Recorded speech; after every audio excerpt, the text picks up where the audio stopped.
Brew House. Today we're in a different setting, but we have, more importantly, Lori Boyer with the Jacksonville Tourist Development Council. So I know that you're also the vice president of the Jacksonville City Council, so tell us a little bit about how that relates to the Tourist Development Council.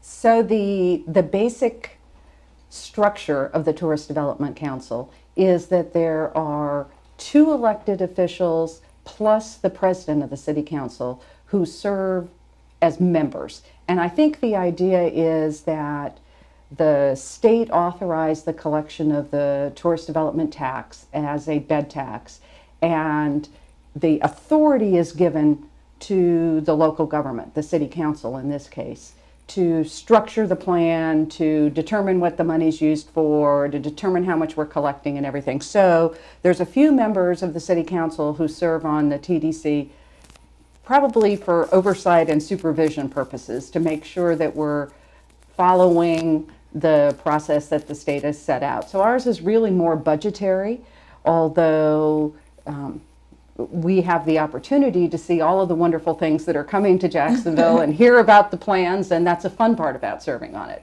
Right, so you mentioned hearing about the different things that are coming to Jacksonville. So I know that you're from South Dakota. Mm-hmm. So what do you like about Jacksonville that really sets the city apart from any other city that you've encountered?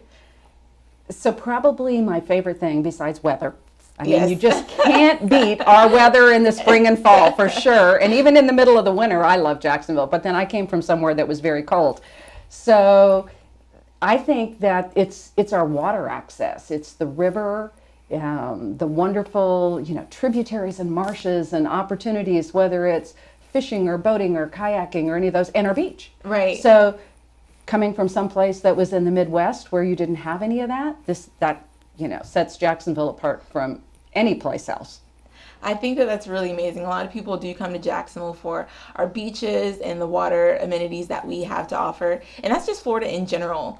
So I know that you also work on budgeting and making sure that the things meet up with the Florida requirements. Mm-hmm. So what do you think is the most interesting part about being on the Tourist Development Council? Well, I think the most interesting part is just hearing the pitches from the different event venues coming into town.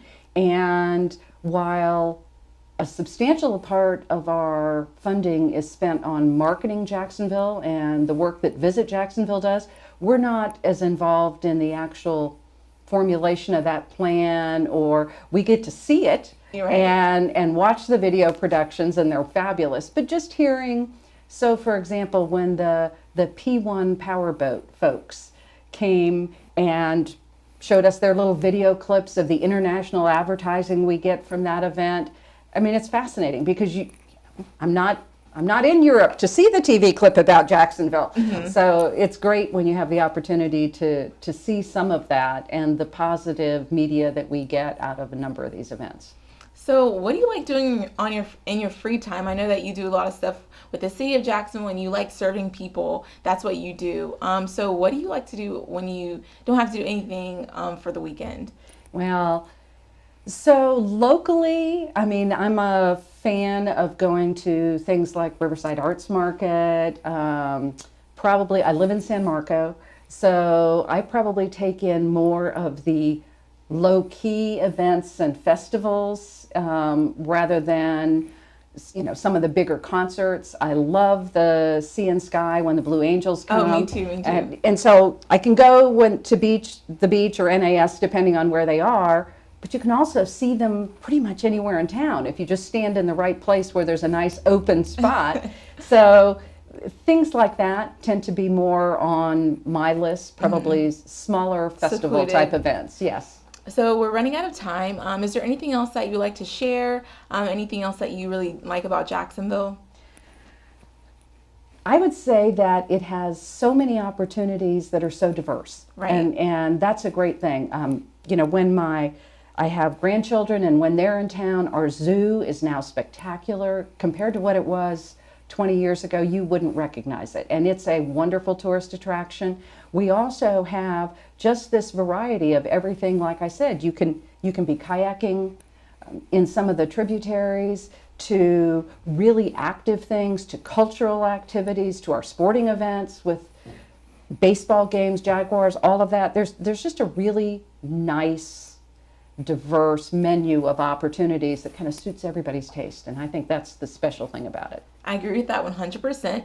Lori, thank you so much for coming on to The Sure. Buzz. I had a great time interviewing with you and learning about what you do for the city of Jacksonville. Thank you. Appreciate it.